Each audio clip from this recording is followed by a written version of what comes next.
मैं ब्रजेश पांडे आप सबका पांडे जी क्लासेस में एक बार फिर स्वागत करता हूं।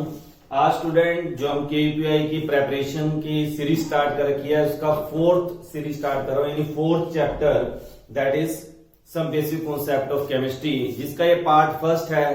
आज के मैंने जितने भी न्यूमेरिकल यहाँ पे मेंशन कर रखे हैं प्रीवियस ईयर में स्टूडेंट जो है वो मोल कॉन्सेप्ट के ऊपर है। तो आप समझ सकते हैं कि मोल कॉन्सेप्ट कितना इंपॉर्टेंट है। 9 क्वेश्चन है पिछले 10 इयर्स के क्वेश्चन में, अगर हम ध्यान से देखें तो ये 9 क्वेश्चन जो मैंने यहाँ मेंशन करके हैं सब प्रीवियस ईयर क्वेश्चन के यूपीआई के हैं। कौन सी टेक्निक अप्लाई कर रहे हैं इसके अंदर, कौन कौन से टाइप के क्वेश्चन आ रहे हैं, फुल डिटेल में मैं इस वीडियो में एक्सप्लेन करने जा रहा हूँ। एंड तक मेरे साथ बने रहें। और इससे पहले की सीरीज जिन बच्चों ने अभी तक नहीं देखी है उसका लिंक भी डिस्क्रिप्शन में, आई बटन पे और एंड स्क्रीन पे आपको मिल जाएगा, कहीं से भी आप उसको लेके देख सकते हैं। तो स्टार्ट करते हैं स्टूडेंट आज का सम बेसिक कॉन्सेप्ट में मोल कॉन्सेप्ट। पहले कुछ स्टूडेंट ऐसे हो सकते हैं जो ये वीडियो देख रहे हैं उन्होंने मोल के बारे में ना पढ़ा हो, तो मैं थोड़ा सा रिकॉल कर लेता हूं। बट किसी बच्चे को है कि भाई मुझे डिटेल में मोल कॉन्सेप्ट सीखना है, तो आई बटन पे जाके आप मोल कॉन्सेप्ट से रिलेटेड 2-3 वीडियो मैंने डिटेल में बना रखे हैं, उनको भी आप देख सकते हैं। तो स्टार्ट करते हैं स्टूडेंट। मोल कॉन्सेप्ट अगर मेरे को सिंपल बच्चे को सिखाना है क्विक में, तो मैं केवल 3 लाइनें याद रखता हूं स्टूडेंट, वही आपको याद करनी है। क्या? One mole of any substance. तो आपको स्टूडेंट क्या याद रखना है, जैसे मैं आपको बहुत ही सिंपल वे में बताने जा रहा हूं। अगर आपको 1 मोल ऑफ जैसे सोडियम दिया है, 1 मोल ऑफ कार्बन डाइऑक्साइड दिया है, 1 मोल ऑफ सोडियम कार्बोनेट दे रखा है, तो ये अलग अलग बातें हैं। इसमें हम क्या करेंगे 6.02 10 की पावर 23। अब ध्यान से देखना मैं क्या करने वाला हूं। अब मैं कह रहा हूं आपको 1 मोल ऑफ सोडियम, तो 1 मोल ऑफ सोडियम का मतलब 6.02 10 की पावर 23 एटम्स ऑफ सोडियम। ठीक है, अगर मैटर एटम एलिमेंट को इधर रखा है तो एटम वर्ड लगाना है। अगर आपको कह रहा है 1 मोल ऑफ कार्बन डाइऑक्साइड, तो 6.02 10 की पावर 23, लैंग्वेज को ध्यान देना अपने, मोलिक्यूल्स ऑफ कार्बन डाइऑक्साइड। अगर वो कह रहा है 1 mole of carbon sodium NaCl, तो 1 मोल ऑफ NaCl क्या होता है? Ionic compound. आयनिक कंपाउंड में हम फार्मूला यूनिट मास इस्तेमाल करते हैं, तो 6.02 10 की power 23 formula unit of NaCl। और अगर कोई पूछ ले कि इसमें कितने 1 मोल ऑफ NaCl में कितने सोडियम आयन है, कितने क्लोरीन आयन है, तो इसको डिसोशिएट करेंगे, एक सोडियम एक क्लोरीन बनेगा, तब हम कहेंगे 6.02 10 की power 23 Na positive ion equal to 6.02 10 की पावर 23 Cl नेगेटिव आयन। अब मान लीजिए आपको होता सोडियम कार्बोनेट। अब मैं इसको अगर ब्रेक करूं तो ये 2 सोडियम आयन और एक कार्बोनेट आयन देगा। अगर आपसे कोई पूछे कि 1 मोल सोडियम कार्बोनेट में कितने सोडियम आयन हैं, तो कितने सोडियम आयन स्टूडेंट? 2 मोल हैं, तो आपका आंसर क्या हो जाएगा 2 × 6.02 10 की पावर 23 सोडियम आयन एंड 6.02 10 की पावर 23 कार्बोनेट आयन। ये छोटी छोटी बात है, मैं क्विक में आपको समझाने की कोशिश कर रहा हूं। तो 1 मोल अगर कोई सब्सटेंस आता है उसमें हमें एटम निकालने हैं, मोलिक्यूल निकालने हैं, आयंस निकालने हैं, तो आपने सिंपल सी टेक्निक का ध्यान रखना है। आयन के केस में स्पेशली ध्यान रखना है कि जितने आयन में टूट रहा है उतने मोल बनेंगे। तो उससे हम जैसे यहाँ पे 2 मोल सोडियम के हैं, तो 2 × 6.02 10 की पावर 23 सोडियम आयन बन गया। तो आपको मेन बात जो याद रखने वाली है स्टूडेंट, वो क्या याद रखनी है कि 1 mole of any substance equal to 6.02 10 की पावर 23। अब ये एटम है तो एटम, मोलिक्यूल है तो मोलिक्यूल, और आयन है तो ions.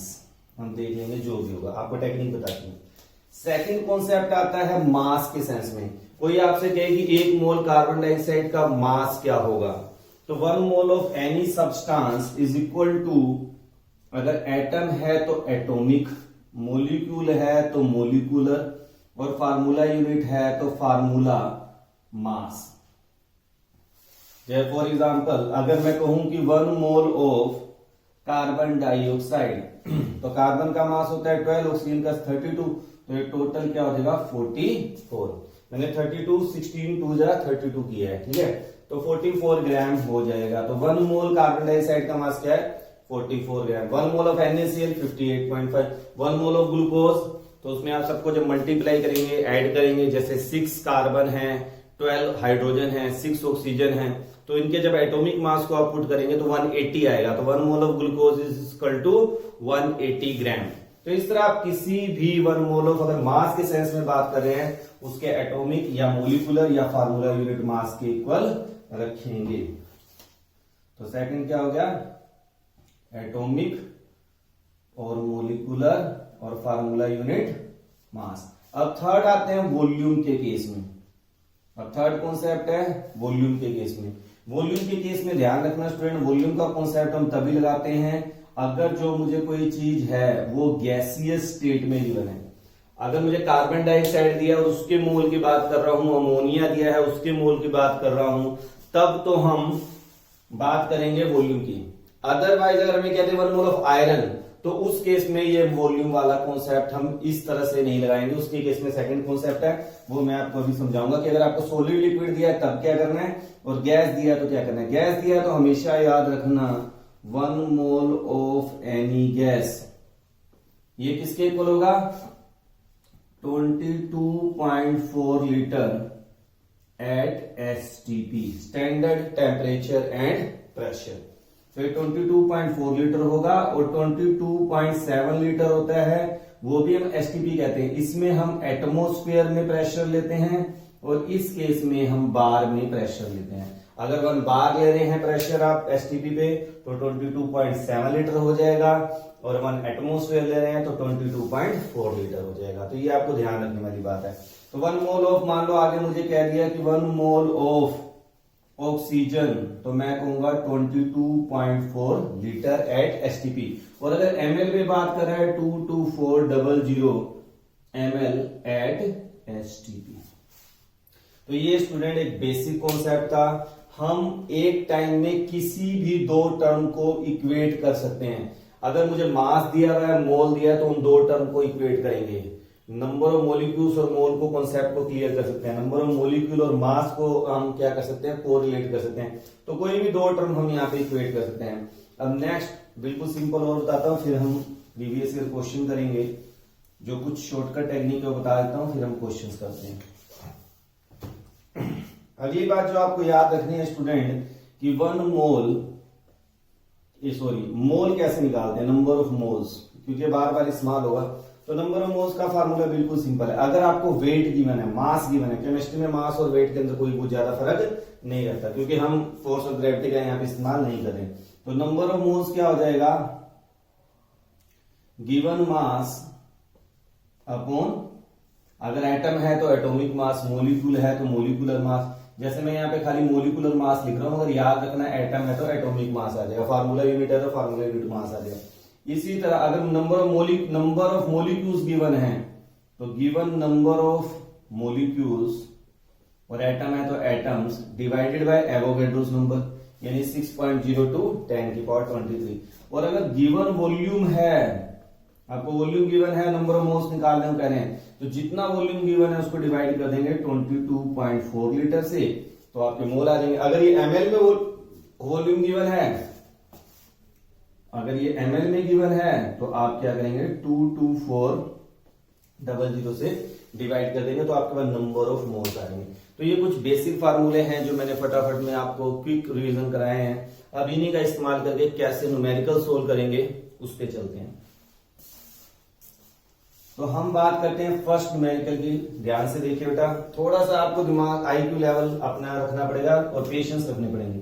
The number of moles हमें निकालने हैं कब, water present in A spherical water droplet of radius 1 centimetre और डेंसिटी गिवन है। अब यहां पे आपको समझना पड़ेगा बेटा, अगर वाटर लिक्विड स्टेट में है तो उस केस में कॉन्सेप्ट अलग लग जाता है। गैसियस स्टेट में है तो 22.4 लीटर, मगर यहाँ पे हमें वाटर ड्रॉपलेट यानी लिक्विड स्टेट में गिवन है। तो लिक्विड स्टेट की में जब भी गिवन हो तो फार्मूला क्या होता है, डेंसिटी क्या होता है, हमें पता है, मास अपॉन वॉल्यूम। तो हम मास कैसे निकालेंगे, तो मास के लिए फार्मूला होता है डेंसिटी इंटू वॉल्यूम। अब आपको इस क्वेश्चन में वॉल्यूम नहीं गिवन मगर रेडियस गिवन है, तो वॉल्यूम ऑफ ड्रॉपलेट क्या आ जाएगा, स्फेरिकल लेके चलते हैं, 4/3 पाई r क्यूब। तो क्या आ जाएगा बेटा, 4/3 पाई, r की रेडियस की वैल्यू 1 सेंटीमीटर है तो 1 का क्यूब यानी यही हमारा आ जाएगा 4/3 पाई सेंटीमीटर क्यूब, और ये किसके इक्वल होगा 4/3 पाई ग्राम। अब आप कहेंगे सर ये कैसे हो गया, तो यहाँ पे ध्यान से देखिए डेंसिटी क्या है 1 ग्राम पर सेंटीमीटर क्यूब, यानी 1 सेंटीमीटर क्यूब 1 ग्राम के इक्वल है। ये मेरे पास मास आ गया। अभी मैंने आपको नंबर ऑफ मोल्स निकालने का फार्मूला बताया था स्टूडेंट। नंबर ऑफ मोल्स क्या होता है, given weight upon molecular weight. तो गिवन वेट तो आपको ये है 4/3 pi upon molecular weight, water का एटम क्या दिया हुआ है आपको, वाटर दिया हुआ है। वाटर का मास क्या होता है 18, तो ये क्या हो गया मेरा 4/3 इंटू 1/18 पाई, और ये क्या हो गया, तो आपको ऑप्शन में दे रखा है बेटा 2 पाई अपॉन 27, तो आपका आंसर क्या आ जाएगा 2 पाई अपॉन 27। ब्लू कलर से मैंने आंसर मेंशन कर रखे हैं ताकि आपको थोड़ा सा समझ आए कि क्या है। ये 4 ऑप्शन दे रखेंगे ABCD, मगर यहाँ पे जगह नहीं है कि मैं सारे ऑप्शन यहाँ मेंशन करता, फिर क्वेश्चन नंबर कम हो जाते हैं। तो ये आप बड़े आराम से इस टाइप से क्वेश्चंस को सोल्व करके ध्यान रखना। अगर यही किसी क्वेश्चन में अगर गैस दिया होता तो मैं direct 22.4 volume divided by 22.4 litre कर देता। अब हम बात करते हैं नेक्स्ट न्यूमेरिकल की। पहले यही क्वेश्चन कर लेते हैं स्टूडेंट ताकि मेरे पास जगह बन जाएगी थोड़ी सी कैलकुलेशन के लिए, कि 4 aluminium plus 3 MnO2 gives 3 Mn plus 2 Al2O3। पहले रिएक्शन को ध्यान से देखिए, आपको रिएक्शन गिवन है और वो कह रहा है amount of aluminium required to reduce 1 gram mole of MnO2 required for 1 gram mole. याद रखना स्टूडेंट 1 ग्राम मोल वर्ड का भी दिया है या 1 ग्राम एटम का भी दिया था, ये हमको नंबर ऑफ मोल ही दे रखे, ये मोल ही है आपका, ठीक है ना। तो यहाँ पे 1 ग्राम मोल ऑफ MnO2 का मतलब नंबर ऑफ मोल्स ही हमें निकालने हैं। तो मुझे पता है कि 4 मोल एल्यूमिनियम के लिए कितना मैग्नीज चाहिए आपको, 3 मोल मैग्नीज चाहिए, ठीक है। अब वो क्या कह रहा है, the amount of aluminium required to reduce 1 gram mole, तो 1 मोल मैग्नीज ऑक्साइड के लिए कितना ऑक्सीजन चाहिए स्टूडेंट, तो हम क्या कह देंगे 4/3 ग्राम मोल। तो ये आपका 4/3 आपका क्या आ जाएगा, आंसर आ जाएगा। तो इसमें कोई ज्यादा लंबा चौड़ा काम नहीं था, स्टिक्योमेट्री का इस्तेमाल किया है। 3 मोल के लिए 4 चाहिए, तो 1 के लिए क्या चाहिए 4/3, तो 4/3 क्या आ गया आपका ग्राम मोल, आंसर आ गया। थोड़ी जगह बन जाएगी। अब बात करते हैं नेक्स्ट सेकंड क्वेश्चन की। The number of water molecule in 250 ml of water, फिर वही कॉन्सेप्ट आ गया। अब हमें वाटर लिक्विड स्टेट में 250 ml ऑफ वाटर, हमें क्या है number of water molecule in 250 ml of water निकालना है। चलिए जी, अब 250 ml जो वाटर है स्टूडेंट, ये किसके इक्वल होगा आप बताएंगे, तो आप कहेंगे sir this is 250 gram of water. अब ऐसा मैंने क्यों कहा, क्योंकि हमें पता है कि जितने ml है उतने ही ग्राम हो जाएगा, क्योंकि वाटर की डेंसिटी क्या होती है 1 ग्राम पर सेंटीमीटर क्यूब। तो अब हमें क्या निकालना है, पहले नंबर ऑफ मोल्स निकालने हैं। तो नंबर ऑफ मोल्स क्या हो जाएंगे, given weight upon molecular weight 250 upon 18। अब मुझे क्या निकालना है, मोलिक्यूल्स निकालने हैं। तो नंबर ऑफ मोलिक्यूल्स कैसे निकालते हैं, मोल इंटू 6.02 10⁻23। तो अब आप इस पूरे को जब स्टूडेंट सोल्व करेंगे, मैं रफली सोल्व कर रहा हूं, 6 से डिवाइड करेंगे 3 आ जाएगा, 3 से ये क्या आ जाएगा 3 8 24 बन गया 83 पॉइंट आपका क्या आ जाएगा 6 इंटू 10⁻23 मोलिक्यूल्स। तो ये आपका क्या आ जाएगा स्टूडेंट, आंसर आ जाएगा। बड़े आराम से आप यहां से निकाल सकते हैं। नेक्स्ट हम बात करें थर्ड न्यूमेरिकल की। तो x gram of calcium dissolve completely in concentrated HCl solution to produce 5.04 liter of H2S gas at STP. The value of x is, पहले हम रिएक्शन लिख लेते हैं। पहले calcium plus 2HCl gives calcium chloride plus H2। अब आप यहां से देखिए, इसके हमें x ग्राम गिवन है और वो कह रहा है इसका हमें डाटा जो गिवन है 5.04 लीटर गिवन है। अब वो कह रहा है बताओ इसका मास कितना होगा। तो पहले मैं नंबर ऑफ मोल्स निकाल लू इसके। अब नंबर ऑफ मोल्स निकालने के लिए फार्मूला क्या है, number of moles of H2 क्या हो जाएगा, गिवन 5.04 अपॉन 22.4 लीटर। ये नंबर ऑफ मोल्स आ गए, क्योंकि इसका 1 मोल है तो इसका भी 1 मोल प्रोड्यूस हो रहा है, तो जितने मोल इसके हैं उतने मोल ये भी होगा, यानी 5.04 अपॉन 22.4। अब x ग्राम निकालना है, x अपॉन मोलिकुलर वेट क्या है 40, ये नंबर ऑफ मोल्स है। अब मुझे यहां से x चाहिए, तो x क्या हो जाएगा 5.04 इंटू 40 अपॉन 22.4। अब आप इसको सोल्व कर लीजिए स्टूडेंट। तो मैं अगर इसको रफली सोल्व करूं तो ये मेरे पास आ जाएगा इसका 1 डेसिमल, ठीक है, तो ये मेरा कट गया। अब 4 से 4 पंजे 4 24 56, तो ये अप्रोक्सीमेट स्टूडेंट अगर आप देखें तो ये किस पे आएगा 9 पे। 56 को 9 से करिए तो ये आपका क्या आ गया 9, तो आपका आंसर क्या आ जाएगा, वैल्यू ऑफ एक्स क्या आ जाएगा 9। तो इस तरह आप बड़े आराम से कैलकुलेशन कर सकते हैं। आपको बस थोड़ा सा ध्यान लगाना पड़ेगा, या जितने स्टिक्योमेट्री का इस्तेमाल आपको यहाँ पे करना पड़ेगा। नेक्स्ट न्यूमेरिकल देखते हैं स्टूडेंट। When 22.4 लीटर, ध्यान से देखिए 22.4 litre C4H8 at STP is burnt completely, 89.6 liter of carbon dioxide gas at STP and 72 gram of water are produced. The volume of O2 at STP in liter। देखिए बेटा, ये ऐसे question में क्या करते हैं, अब हमें C4H8 गिवन है, तो हमने इसकी कंबशन कर दी, तो कंबशन करने से मुझे क्या हुआ, कार्बन डाइऑक्साइड प्रोड्यूस हो गया और वाटर प्रोड्यूस हो गया, ठीक है ना। कंप्लीटली बर्न कंप्लीटली है, तो कंप्लीट कंबशन हो रहा है। कार्बन कितने 4, तो यहाँ पे भी क्या आ जाएगा 4, यहाँ पे हाइड्रोजन 8 है, यहाँ पे क्या आ जाएगा 4। अब ऑक्सीजन देखिए कितने हैं 4, और ये कितने हैं 8 12, तो यहाँ पे क्या आ जाएगा 6। अब ध्यान से देखिए जरा, अगर क्वेश्चन को अगर आप ध्यान देखें 22.4 लीटर, इसका मतलब इसका 1 मोल है, 1 मोल किसी गैस का कितना होता है 22.4 लीटर, बिल्कुल सही है। अगला देखिए 89.6 लीटर कार्बन डाइऑक्साइड, ये क्या हो गया 4 टाइम्स हो गया, यानी 4 मोल, बिल्कुल सही है। 72 ग्राम वाटर, 72 ग्राम क्या कर रहा हो वाटर है, सॉरी 72, 18 4 जा 72 ग्राम, बिल्कुल सही। तो अब मोल के अकॉर्डिंग चले, यहां पे कितने मोल है 6 मोल, तो क्या कह रहा है वॉल्यूम निकालो, तो 1 मोल जो ऑक्सीजन का है स्टूडेंट वो 22.4 लीटर होता है, तो 6 मोल कितना होगा 22.4 इंटू 6 4 जा, तो आपका कितना आ रहा है स्टूडेंट देख लीजिए, तो ये आ जाएगा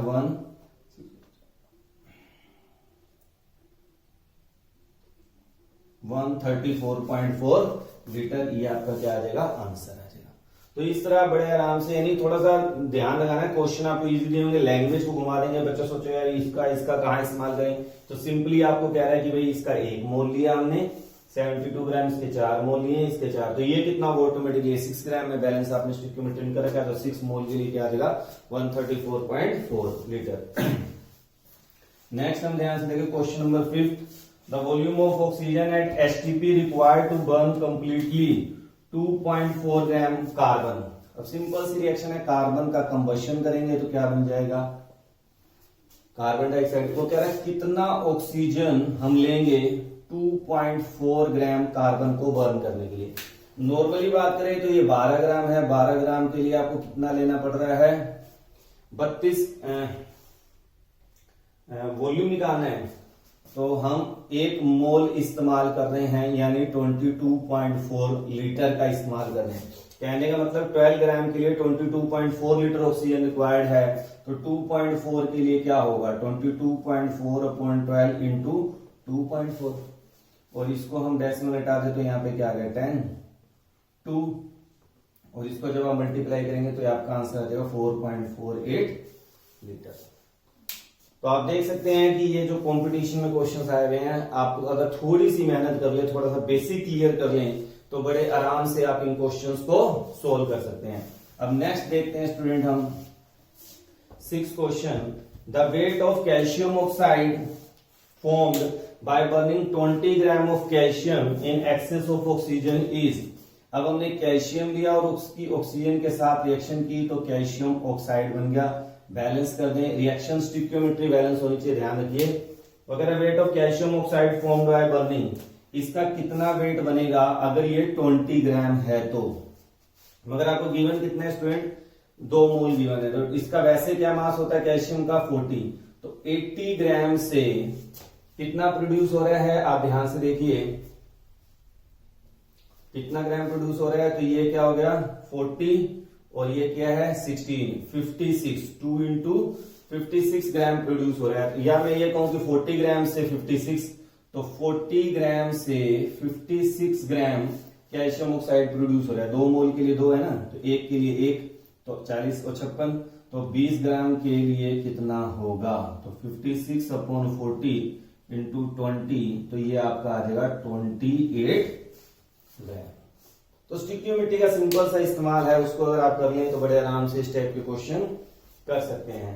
नेक्स्ट क्वेश्चन देखते हैं स्टूडेंट, 7 नंबर पे जो है हमारा, the molecular mass of calcium carbonate is 100 gram, the maximum amount of carbon dioxide that can be liberated on heating 25 gram of calcium carbonate is.